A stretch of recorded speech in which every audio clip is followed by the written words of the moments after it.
Tu ne peux pas être initié et ne pas pouvoir protéger ta famille, te protéger toi-même. Tu ne peux pas dire que tu es initié et tu ne parviens pas à communiquer avec les divinités, avec les entités, avec les ancêtres.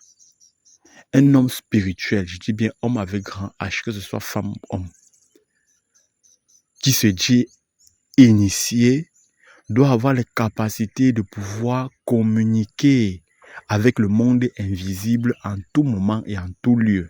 Il n'y a pas un moment, il n'y a pas un endroit où tu vas dire non, ici je ne peux pas communiquer avec mes ancêtres. Impossible.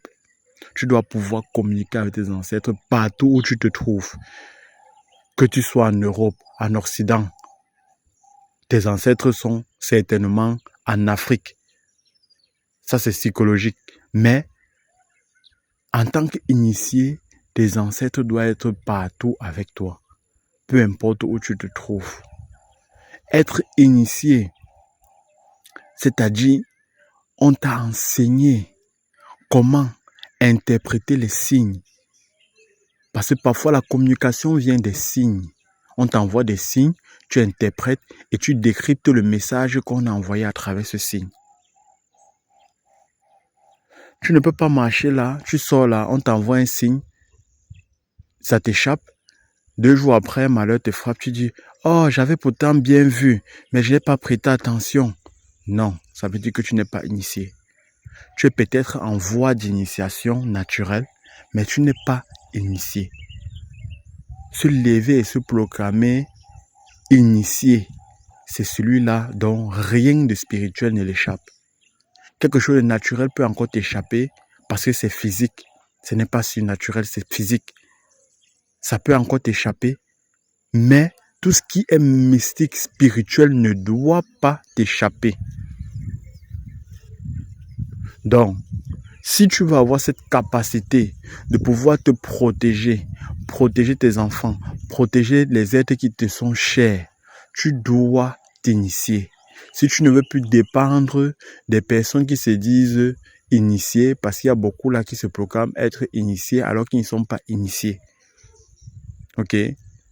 Certes, ils vont vous faire des petits travaux et tout, mais en réalité, ils ne sont pas initiés. Donc moi, je conseille à partir d'aujourd'hui à tout un chacun de pouvoir chercher à savoir si vous êtes apte à vous initier. Quand je dis apte, ça veut dire que c'est pas tout le monde qui peut se faire initier. Parce que chaque initiation passe par une consultation. Une consultation qui va déterminer si vous êtes fait pour l'initiation, si vous êtes fait pour communiquer avec les ancêtres. La consultation également va vous permettre de savoir si réellement, si vous êtes fait pour être initié, est-ce qu'il y a des choses à faire avant cette initiation? Est-ce qu'il y a quelque chose qui va bloquer cette initiation? Voilà à quoi c'est la consultation dans le processus de l'initiation. D'accord?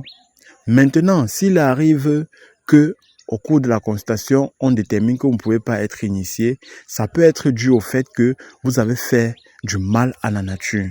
Vous avez commis un péché contre la nature. Ça peut être des avortements, ça peut être un meurtre que vous avez fait, ça peut être autant de choses. Tout ce que vous savez que c'est du mal à la nature. Maintenant, parmi ces péchés contre la nature, il y a des péchés qu'on peut résoudre afin de pouvoir bénéficier de l'initiation. Mais il y a des péchés qu'on ne peut pas. Comme par exemple, tuer quelqu'un. Si vous l'avez fait, vous ne pouvez jamais être initié. Si vous le faites, vous allez mourir. Ok? Si vous le faites, vous allez mourir directement, peut-être même pendant l'initiation. Ou bien même avant l'initiation. Et celui qui va s'entêter à vouloir vous initier, malgré le fait qu'il sait que vous ne devez pas vous initier, lui-même, il encourt un danger.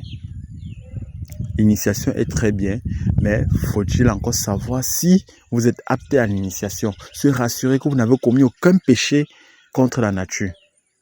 Si c'est le cas, sachez que vous pouvez vous faire initier. Et une fois initié, vous allez pouvoir vous protéger, protéger votre famille, travailler sur vous en cas de problème, communiquer avec les ancêtres. Lesquels ancêtres vont vous donner des instructions sur comment mener votre vie au quotidien. Parce qu'un être initié ne vit pas comme tous les autres personnes. Une fois que vous êtes initié, sachez que votre vie va changer. Il y a des aliments que vous n'allez plus consommer. Il y a des endroits où vous n'allez plus visiter n'importe comment. Il y a des endroits, ça ne veut pas dire que vous n'allez plus sortir, mais pour aller dans certains endroits, il y a certaines choses que vous devez d'abord faire sur vous. Et ce sont des choses que les ancêtres vont vous transmettre ça par des signes. Ok? Si par exemple vous vous apprêtez à sortir pour un événement, on va peut-être vous envoyer un signe que bon, porte tel chapeau, ou bien porte tel habit, ou bien mets tel produit sur toi avant d'aller. C'est ça un être initié. Un être initié, vous allez voir parfois un être initié qui va préférer s'enfermer, ou bien au moment où vous allez le voir, il parle seul. Vous pensez qu'il parle seul, pourtant il est en train de communiquer avec ces entités. Voilà. Maintenant, il y a certains maintenant que les ancêtres vont choisir. Si vous faites partie de ceux-là que les ancêtres vous ont choisi, que vous voyez les signes et tout, rapprochez-vous directement d'un vrai initié qui va vous cadrer, qui va vous canaliser. Parce que si ce n'est pas le cas et que vous n'arrivez pas à maîtriser ce que les ancêtres vous envoient comme signe, comme message, vous risquez de paraître comme un fou ou bien devenir même fou. Parce que ce qui risque de vous envoyer peut être au-delà de vos capacités. Maintenant, il faut quelqu'un dans la spiritualité, un initié qui va pouvoir vous aider à pouvoir canaliser tout cela, à pouvoir accepter tout cela. D'accord? Donc, aujourd'hui, il y a beaucoup de personnes qui sont intéressées par l'initiation, qui est une très bonne chose. Si vous êtes sélectionné à être initié, si vous êtes sélectionné par les ancêtres, ça veut dire que vous avez une grande mission dans ce monde. Et vous devez prendre cela au sérieux. C'est à votre propre avantage et c'est aussi à l'avantage de tous ceux qui vous entourent. Parce que quand vous serez initié, vous allez pouvoir protéger vos proches, vous allez pouvoir soigner, guérir. Vous allez pouvoir vous guérir vous-même, vous allez pouvoir guérir vos proches. Et c'est un avantage. Il n'y a rien de mauvais dans l'initiation. Sauf si vous vous initiez pour vouloir faire du mal aux gens. Maintenant, dans l'initiation, il y a étape par étape. Quand vous voulez vous initier, et que ce ne sont pas les ancêtres qui vous ont choisi, mais malgré ça, ils ont accepté votre initiation, vous allez soit désigner dans quelle catégorie d'initiation vous voulez vous faire initier. Si c'est pour la voyance, si c'est pour la guérison, ou si c'est une initiation générale. Maintenant, il y a ceux qui initient dans l'obscurité, il y a ceux qui initient dans la lumière. Je peux faire couper la vidéo à ce niveau. Ceux qui sont intéressés, qui vont avoir plus d'informations concernant l'initiation, vous me contactez sur le numéro qui s'affiche à l'écran et je vais mieux vous donner les détails en privé. D'accord? Parce qu'il y a certaines choses qu'on ne dit pas en ligne. D'accord? Au début.